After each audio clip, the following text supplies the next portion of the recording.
आदरणीय दर्शकहरू नमस्कार। कार्यक्रम रियल फेसमा यहाँलाई हार्दिक स्वागत छ। म प्रेम बानिया। दर्शकहरू, नेपाल जलस्रोतको सम्भावनामा निकै अगाडि छ भनिन्छ, तर नेपाल नै त्यस्तो देश हो जहाँ धेरै लामो लोड सेडिङको सूची बदलिँदै आउने गरेको छ। मूलत सम्भावनाको बीचमा हामी अध्यारोमा किन छौं? त्यसको साथै पछिल्लो समय न्यूज 24 टेलिभिजनले थालेको एउटा अभियान जहाँ नेपालको जलविद्युत क्षेत्रका मूल समस्याका रूपमा इंगित गरिएका खिम्ती र भोटेकोशी आयोजना जोसँग डलरमा पीपीए गरिएको थियो र त्यो डलरमा महँगो दरमा गरिएको पीपीए नै नेपालको जलविद्युत क्षेत्रको पासोको रूपमा स्थापित छ भनेर हामीले तपाईलाई पुष्टि स्वरूप केही प्रमाणहरू पेश गर्दै आएका छौं।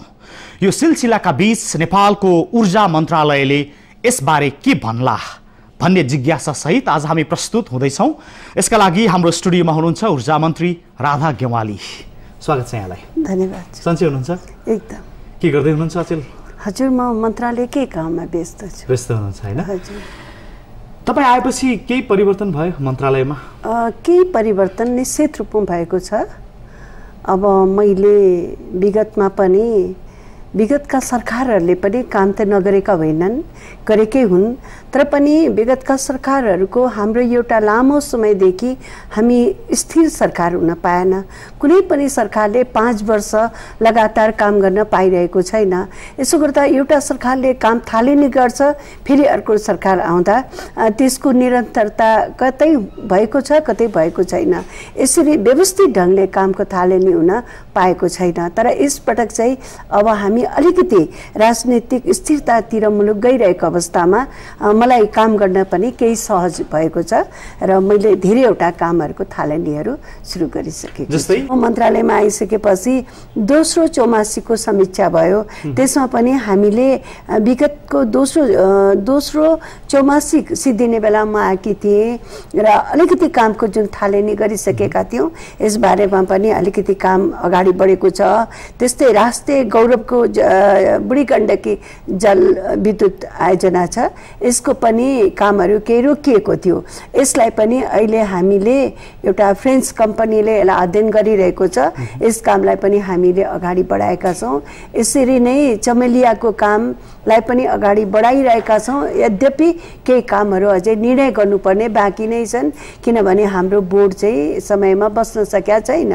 र अर्को कुरा भनेको अहिले निर्माणाधीन परियोजना मध्येकै एउटा एनईएले सञ्चालन गरिरहेको कुलेखानी तेस्रो 14 मेगावाटको हो। यसको कामलाई पनि हामीले अलिकति अगाडि बढाउने र यसको धेरै काम चाहिँ नै सम्पन्न हुने अवस्थामा अगाडि बढिरहेको छ। हजुर, 2वटा विधेयकहरू यो तयारी भइरहेको छ। अर्कोतिर हाम्रो अहिलेको तयारी भनेको लोड सेडिङ न्यूनीकरण, जुन नेपाल सरकार पहिले आउने बित्तिकै पनि घोषणा गर्नुभएको। बिल्कुल। म जनताको प्रतिनिधि हुँ। म धेरै वर्ष जनताको घरमा भूमिगत बसेर पनि मैले आफ्नो एउटा राजनीतिक जीवन त्यहाँ व्यतीत गरेको छु र खुला भएपछि पनि जुन ढङ्गले आज मुलुकले लोड सेडिङको मार खेपिरहेको छ, यसको त्यो मार खेप्ने मध्येको एउटा नागरिक म स्वयं पनि हुँ र यसको अनुभूति जुन मलाई भइरहेको थियो मन्त्रालयमा आउने बित्तिकै नेपाल सरकारले के गर्यो भने नेपाल सरकारको न्यूनतम नीति तथा कार्यक्रम सार्वजनिक गर्यो। त्यो सार्वजनिक गर्दा 3 वर्षमा लोड सेडिङको सम्पूर्ण रूपले लोड सेडिङ अन्त गर्ने र यो लोड सेडिङ अन्त गर्नका लागि निरन्तर रूपमा यो लोड सेडिङको न्यूनीकरण गरेर लाने भनेर चाहिँ नि सार्वजनिक गरेको कुरालाई नै हजुर मैले मध्यनजर गरेर म आइसकेपछि लोड सेडिङ न्यूनीकरण गर्ने सवालमा म अहिले केन्द्रित छु। अब हामी विषयको मूल सन्दर्भतिर लाग्छौँ। यो देशमा त्यस्ता 2वटा आयोजना बारे तपाईँ जान्नुहुन्छ, ती हुन् खिम्ती र भोटेकोशी। तिनीहरूसँग डलरमा महँगो दरमा गरिएको पीपीए का कारण नेपाललाई के असर परेको तपाईलाई थाहा छ? हजुर, मलाई त 3वटा कुराहरू विशेष गरेर 3वटा कुरा चाहिँ मलाई थाहा छ।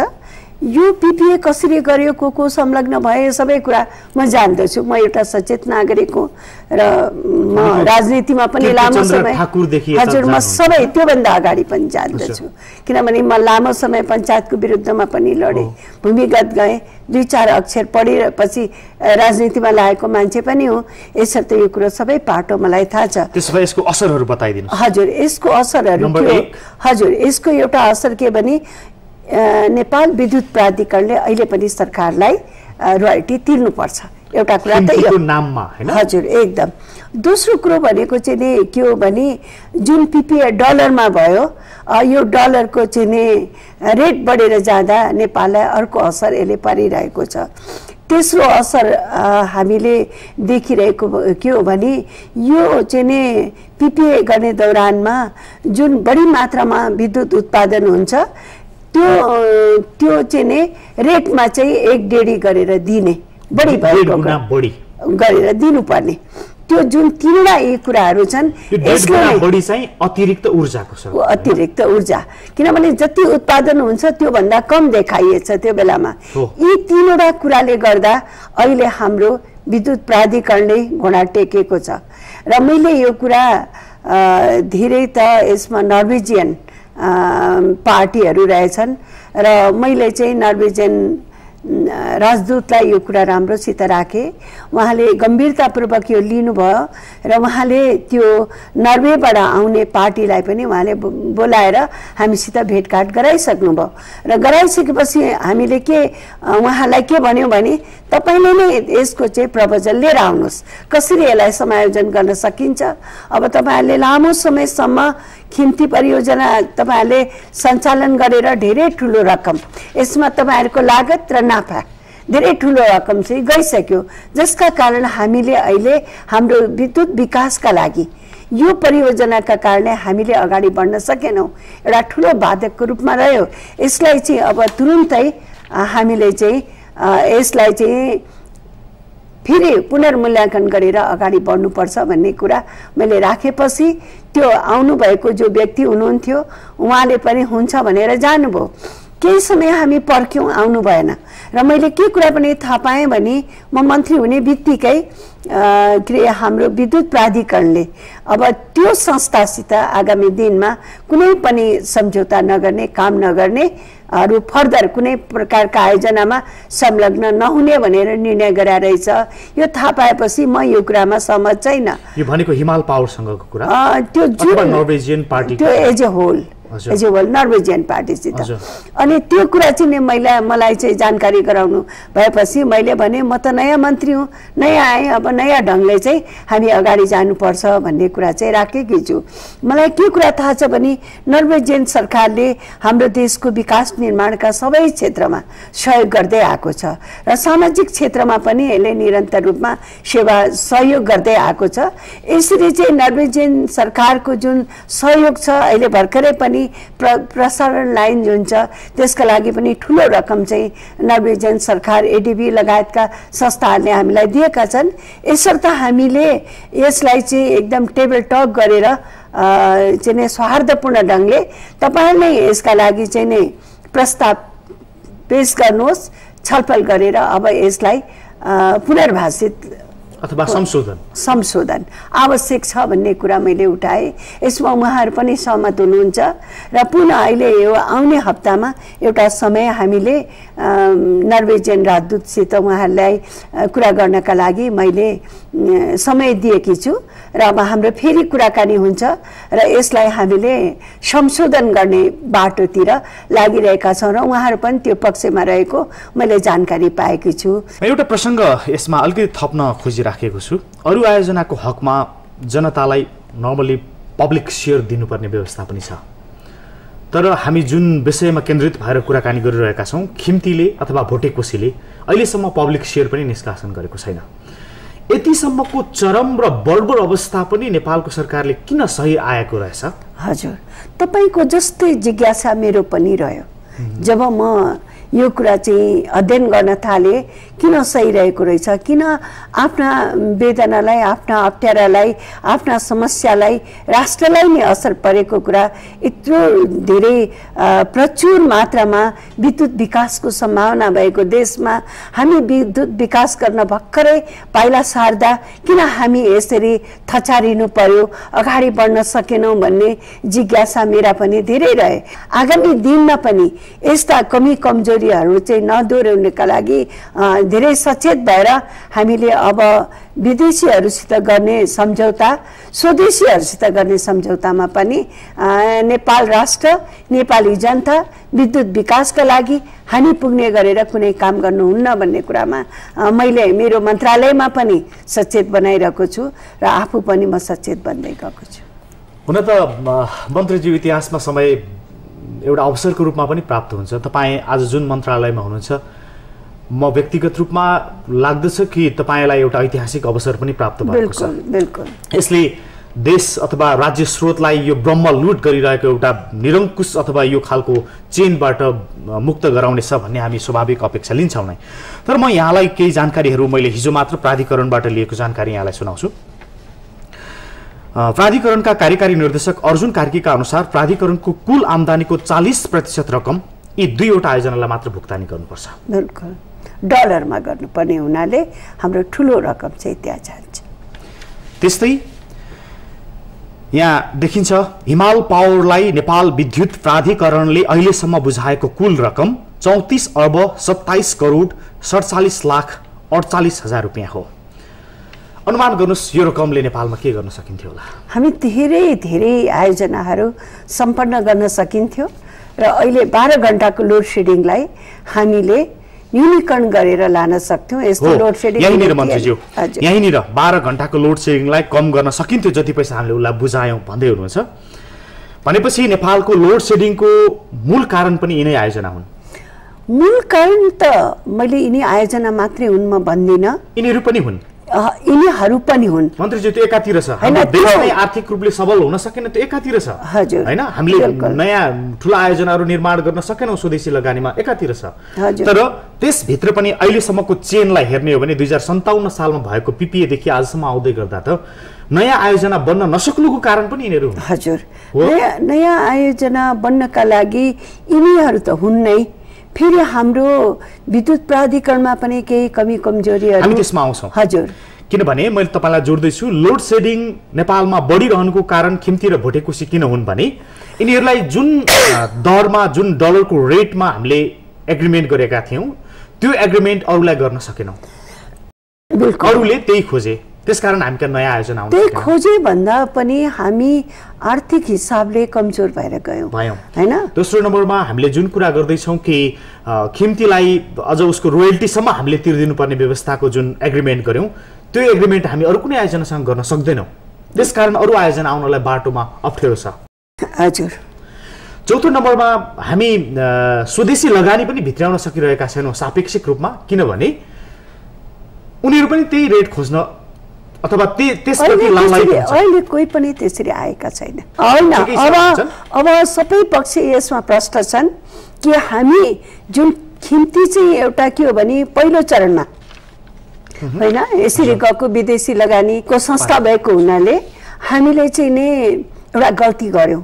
त्यो गल्ती दोहोऱ्याउने पक्षमा राज्य पनि छैन र नेपाली नागरिक पनि त्यसमा सचेत छन्। हामीले जुन विषयमा कुराकानी गरिराखेका छौँ, खिम्तीको एउटा पार्ट रह्यो। खिम्ती स्वयंले रोयल्टी समेत नतिरेर हामीलाई तिराइरहेको छ र प्राधिकरण यो चरम घाटाको अवस्थामा पुगिराखेको छ। प्राधिकरण चरम घाटामा पुग्नुको एउटा कारक पनि खिम्ती हो भनेपछि भोटेकोसी चाहिँ भोटेकोसीको पनि लगभग त्यस्तै खालको अवस्था चाहिँ हो। यसमा फरक यो विषयमा हामी प्रस्तुत भएको हिसाबले फरक हामीले छुट्याउनु पर्दा भोटेकोसी स्वयं रोयल्टी तिर्छ। त्यसो हुँदै गर्दा पनि जब पाण्डा इनर्जीले अमेरिकन कम्पनीले भोटेकोसी निर्माण गर्यो तर पछि त नेपाली कम्पनीले नै लियो नि, तै पनि हामी किन डलरमा तिरिरहेका छौँ? कि हाम्रो देशको राजनीतिक स्थिरता भएन मुलुकमा, जसले गर्दाखेरि विगतका सरकारहरू बन्दा विगतका सरकारहरूले दह्रो ढङ्गले मुलुकलाई परेको आघात विद्युत प्राधिकरणलाई परेको चाहिँ घाटा यो बारेमा चाहिँ बुझेर आफ्ना पाइलाहरू अगाडि बढाउन सकेनन्। जुन गल्ती विगतका सरकारले गरे यो सरकारले त्यो गल्ती गर्नु हुँदैन र अविलम्ब विगतका गल्तीहरूलाई सच्याउनुपर्छ भन्ने पक्षमा म गएकी छु।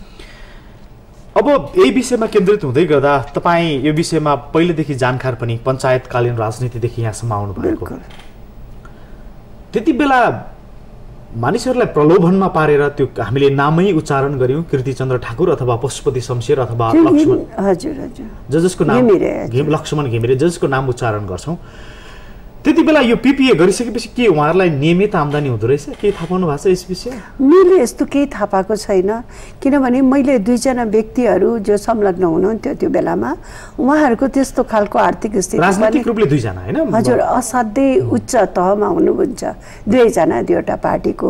उहाँले त्यस्तो गल्ती गरेको भए उहाँहरूलाई व्यक्तिगत लोभ प्रलोभनमा पर्या भए उहाँहरूलाई आम्दानी हुन्थ्यो होला, तर त्यो व्यक्तिगत प्रलोभन भन्दा पनि सुरुका अवस्थामा एउटा अन्तर्राष्ट्रिय रूपमा चाहिँ हामीले सम्झौता गर्ने बेलामा यो चाहिँ नजानेर भएको गल्ती हो र हामीलाई के जुन मलाई थाहा छ नर्वेमा धेरै विद्युत उत्पादन हुन्छ, म नर्वे पनि गएर आएकी छु। त्यस्ता देशका त्यस्ता राष्ट्रका पार्टीहरूले चाहिँ सम्झौता गर्दा अलिकति ट्रिकी गेम खेले भन्ने कुरा चाहिँ मलाई लागेको। ट्रिकी गेम भन्नुभयो? हजुर, जस्तै एनईएले तिर्नुपर्ने भन्यो कि एनईए स्वयं चाहिँ सबै विद्युतको जिम्मा लिएको संस्था, यसले सरकारलाई तिर्ने कुरा आयो नि त रोयल्टी, जबकि जुन पार्टीले संसारमा यस्तो कहीँ देख्नु भएको छ तपाईँ? हो, यहीँनिर। र यो विद्युत सम्बन्धी जो ब्युरोक्रेसीका मान्छेहरू छन्, विज्ञहरू छन्, उनीहरू जो सम्बन्धित छन् त्यो बेलामा तिनीहरू पनि यसको दोषीका भागीदार हुन् भन्ने म ठान्छु, किनभने राजनीतिक क्षेत्रबाट आउने मान्छेलाई धेरै जानकारी हुँदैन। हामी त लामो समय भूमिगत बसेर पार्टी काम गरेर आयौँ, त्यसो भएर यस्ता कतिपय कुराहरूमा अनुभव पनि कम थियो। त्यसो भए ब्युरोक्रेटबाट यो खालको इरर भयो?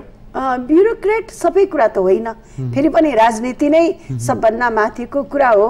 एउटा कुरा नजानेर भयो, अनुभवको कमीले भयो, नजानेर भयो भन्ने अथवा एउटा कुरा हुन सक्छ, कतै व्यक्तिहरू राष्ट्रको सर्वोच्च हित भन्दा पनि आफ्ना निहित स्वार्थहरू पनि गाँसिए होलान्, त्यो पनि हुन सक्छ, जुन कुरो अहिलेसम्म यद्यपि छँदैछ, अहिले पनि छ। हो, सन्दर्भ यहीँनिर कि यति लामो समयसम्म पनि हामीले यत्रो रकम बुझाइसक्यौँ। अघि मैले तपाईँलाई खिम्तीको भने भोटेकोसीको कुरा गर्नुहुन्छ भने भोटेकोसीले अहिलेसम्म प्राधिकरणबाट 19 अर्ब 12 करोड 19,80,000 रुपियाँ लगेको छ। आर्थिक वर्ष 70-71 को 11 महिनामा मात्रै प्राधिकरणले भोटेकोसीलाई 1 अर्ब 80 करोड 68,000 रुपियाँ बुझाएको छ। यति ठुलो रकम जो 2057-56 सालदेखि चलिराखेको छ नि, यो बीचमा धेरै ऊर्जा मन्त्रीहरू आए गए, किन कोही पनि नबोलेको होला? नबोलेको भन्दा पनि म तपाईलाई जानकारी छ, विगतमा पनि म बाबुराम सरकारको बेलामा यो मन्त्रालय मेरो जिम्मामा थियो, मैले केही काम गर्न सुरु गरेकी थिएँ, अनि हामी त्यो बेलामा संविधान बनेन, अब बाबुराम सरकारबाट राजीनामा दिएर हामी बाहिर गयौँ। अर्थात् यो राजनीतिक अस्थिरता, निरन्तर सरकार बन्छ 1-1.5-2 वर्ष अनि त्यो सरकार ढल्छ र 52 सालदेखि जुन एउटा माओवादीले जुन चाहिँ एउटा जनयुद्धको नाममा एउटा आन्दोलन सुरु गर्यो, सशस्त्र आन्दोलन, त्यो आन्दोलनको यता आइसकेपछि अस्थिरता रह्यो। यो अस्थिरताको बीचमा चाहिँ कसैले काम गर्ने अगाडि बढे तापनि यो चाहिँ काम गर्ने अवसर चाहिँ कसैलाई भएन, मलाई चाहिँ यस्तो लाग्छ, अथवा कसैले चाहनु भएन। तर मेरो बेलामा मैले जति समय अब अहिले आएको पनि 3 महिना भइसकेको छ, यो कुरालाई मैले कुरा उठाइसकेँ, म खिम्ती प्रोजेक्टमा गएर पनि हेरेर म आइसकेँ, अब चाहिँ म यो कुरालाई बोल्डली उठाउने पक्षमा चाहिँ गइसकेको छु र त्यसको थालनी मैले 1 महिना अगाडि, अझै त्योभन्दा अगाडि आइसकेपछि मैले गरिसकेको छु। मेरो बेलामा मलाई लाग्छ यसको एउटा निराकरणको बाटोमा हामी पुग्छौँ। अब अर्को सन्दर्भ पनि म यहाँ जोड्छु, भर्खरै तपाईँले भन्नुभयो म खिम्ती पुगेर आइसकेको छु, मानिसहरूले आरोप लगाए नि तपाईँ हिमाल पावरकै हेलिकप्टर चढेर, भर्खरै तपाईँले भन्नुभयो म खिम्ती पुगेर आइसकेको छु, मानिसहरूले आरोप लगाए नि तपाईँ हिमाल पावरकै हेलिकप्टर चढेर खिम्ती गएर आउनुभयो भनेर। हजुर, म चाहिँ नि के थियो भने एउटा कार्यक्रममा मलाई बोलाउनु भएको थियो र बिहान 4 बजीतिर उठेर जाने भनेर म एक खालको तयारीमा थिएँ। तर मैले थाहा पाएँ कि त्यहाँ चाहिँ नि जो साथीहरू त्यहाँ मलाई आमन्त्रण गर्नुभएको थियो उहाँहरूले भन्नुभयो कि होइन, यहाँ हेलिकप्टर जाँदैछ, हामी त्यो व्यवस्था गर्छौँ, तपाईँ पनि जाने भनेपछि मलाई सजिलो भयो। किनभने म बिहान गएर अर्को दिन आउनु पर्थ्यो मलाई। म दोलखा चरीकोट बसेर मेरो अलिकति समय सेभ भयो र मैले थाहा पाएँ त्यो चाहिँ नि उहाँहरूकै रहेछ। त्यो मलाई त्यो हेलिकप्टर चढ्दा त मलाई गर्व लागेको छ, किनभने त्यो हाम्रै पैसा हो। म विद्युत प्राधिकरणकै काम गर्छु, उहाँहरूले हाम्रै पैसाबाट त्यो हेलिकप्टर लानु भएको छ, त्यो नेपालीकै पैसा हो, त्यसमा हामी किन नचढ्ने? होइन मन्त्रीज्यू, यसको अर्थ फेरि तपाईँलाई नेपालीकै पैसा हो भनेर ब्रिफकेसमा 2-4 करोड ल्याएर राख्दियो भने तपाईँ चुप लाग्ने हो कि? ब्रिफकेसमा पैसा ल्याएर राख्ने मान्छे हो कि होइन? मेरो 50 वर्षको राजनीतिक जीवनले म कस्तो मान्छे हुँ भन्ने कुरा, मेरो जीवन त एकदम पारदर्शी किताब जस्तो छ, कतै लुकाएर लुक्ने पनि छैन।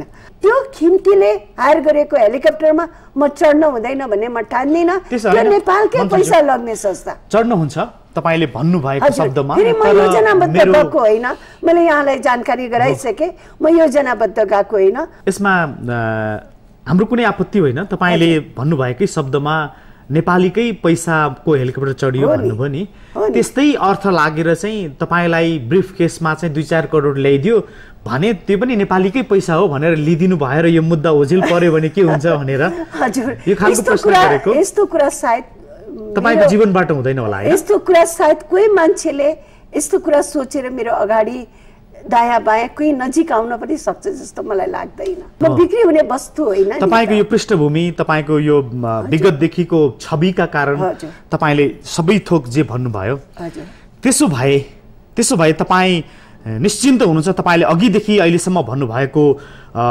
भनाइलाई आधार मान्ने हो भने खिम्ती र भोटेकोसीले नेपालको हित गरेको छैन भन्ने कुरामा तपाईँ स्पष्ट हुनुहुन्छ? हित गरेको छैन भन्ने स्पष्ट, त्यसको प्रमाणहरू पनि राखिसक्नु भयो होइन? यसका लागि म पाइला चालिसकेँ, अगाडि बढिसकेँ। मैले भने नेक्स्ट विकमा, आज थर्सडे हो, नेक्स्ट विकमा यो उहाँसित भेट्ने कुरा, महामहिम राजदूतसित भेट्ने कुरा मिलाइसक्यौँ।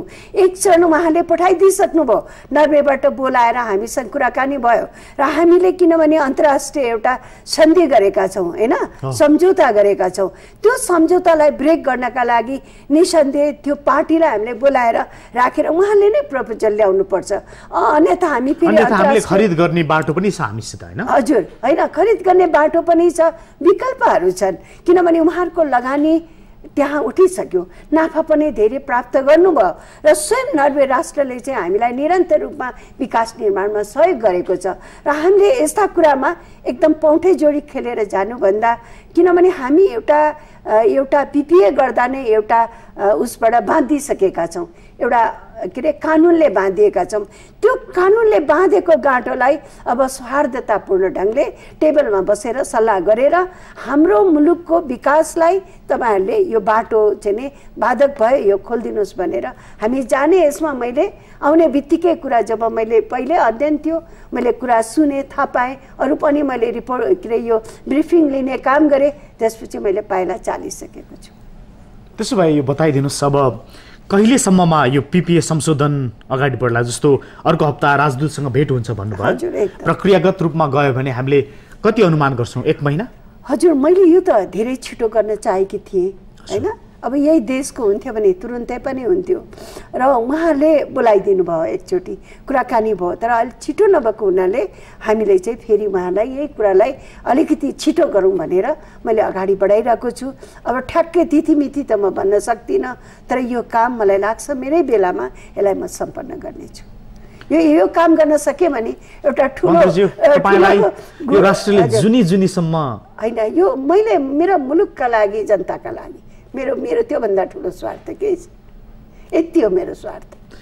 त्यसैले तपाईँले यदि यो काम सफल गर्नुभयो भने तपाईँलाई यो राष्ट्रले, यो राष्ट्र रहेसम्म धेरै ठुलो सम्मान गर्नेछ, माया गर्छ मलाई राष्ट्रले, मैले राम्रो काम गरेँ भने, मलाई त्यही विश्वास। यसमा तपाईँ पछि हट्नेवाला हुनुहुन्न? छैन, त्यसैले हामी विश्वस्त छौँ आम नागरिक। मलाई चित्त नबुझेको कुरा त मैले मन्त्रीको पद आउँदा पनि स्वीकार गर्दिनँ नि त, देख्नु भएको छ नि तपाईँहरूले, होइन? म गर्दिनँ नि त्यस्तो। त्यसो भएर मैले मुलुक र जनताका लागि हरेक चुनौतीहरूलाई सामना गर्दै म अगाडि जान्छु। र यो अहिले ऊर्जा मन्त्रालयमा पनि म धेरै काम गर्नु छ।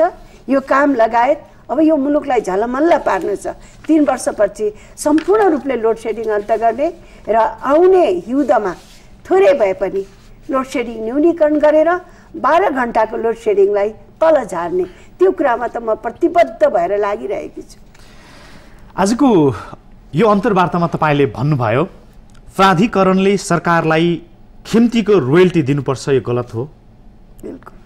2 नम्बरमा डलरको रेट बढ्दा खिम्तीको उत्पादनको पनि रेट बढ्ने र त्यसकारण नेपाललाई असर परिरहेको छ। बिल्कुल। 3 नम्बरमा अतिरिक्त ऊर्जाको रकम 1.5 गुणा बढी तिर्नुपर्ने, यो विषय पनि गलत छ। गलत मात्रै होइन, ट्रिकी गेम मैले भनिसकेँ अङ्ग्रेजी शब्दमा, निकै घातक पनि छ। हजुर, किनभने त्यो संस्था जसले ल्यायो यो कुरा, होइन, कति हुन्छ उत्पादन भन्ने त थाहा थियो नि, होइन? यस्ता प्रावधान राखेपछि उत्पादन हुने कुरालाई कम गरेर थप गर्ने कुरालाई बढी महत्त्व दियो। त्यस्तै तपाईँले भन्नुभयो जनतालाई पब्लिक सेयर निष्कासन नगर्नु पनि गलत हो, होइन? त्यो कुरामा चाहिँ मैले यसै भन्न सक्दिनँ, किनभने हाम्रा कतिपय आयोजनाहरू पब्लिक सेयर नभएको पनि छन् विगतमा। त्यस्तै अर्को भन्नुभयो हिउँद याममा उत्पादनमा गलत प्रतिवेदन दिएको थियो, त्यो पनि गलत भयो। त्यस्तै अर्को भन्नुभयो प्राधिकरणले नर्वेजियनसँग कुनै काम नगर्ने निर्णय गरिसकेको छ। हजुर, त्यो मैले थाहा पाएँ, यो प्राधिकरणको बोर्डले त्यो निर्णय गरे रहेछ। त्यसप्रति म सहमत छैन, किनभने मैले यो जुन सौहार्दपूर्ण ढङ्गले टेबलमा बसेर समस्या समाधान गर्ने हो, कुनै संस्थाप्रति हामीले त्यसरी फेरि आगामी दिनमा कामै गर्दैनौँ भन्नु चाहिँ त्यो राम्रो होइन। गलत सुधारेपछि हामी कुनै पनि संस्थासित जानुपर्छ, हामीले त्यस्तो पूर्वाग्रह पनि लिइरहनु हुँदैन भन्ने मलाई लाग्छ। र अन्तिममा तपाईँले र मुख्य कुरा एउटा भनिदिनु भयो कि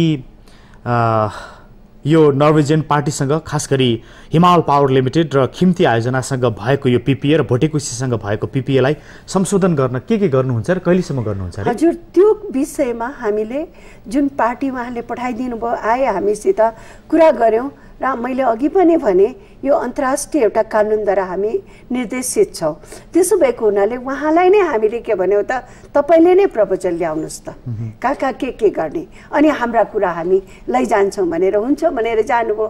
तर अहिले करिबन 1 महिना भइसक्यो नआएको हुनाले अब यही कुरालाई हामी फेरि अगाडि लैजानलाई चाहिँ नि मैले फेरि महामहिमसित भेटघाट गर्दैछु। त्यसो भएको हुनाले अब हामीले यसलाई चाहिँ एकदम धरो ढङ्गले चाहिँ हामी अगाडि लान्छौँ। तपाईँको यो सपना पुरा होस् र साथमा आजको अन्तर्वार्ताको मूल ध्येयमा तपाईँले जुन खिम्ती र भोटेकोसीसँग डलरमा भएको पिपिएलाई पनि चाँडै नै संशोधन गर्ने बाटोमा छौँ र सँगसँगै यी सबै योजनाहरूबारे बताउनु भयो। हामीलाई समय दिनुभयो, आफ्नो विचार राख्नुभयो, यसको लागि यहाँलाई धेरै धन्यवाद। हजुर, यहाँले पनि मलाई यो मिडियाको माध्यमबाट मेरा भावना र विचार जनसमक्ष लैजाने जुन अवसर दिनुभयो त्यसका लागि समग्र म न्युज 24 लगायत यहाँलाई पनि म धन्यवाद दिन चाहन्छु। धन्यवाद। हस्, धेरै धन्यवाद।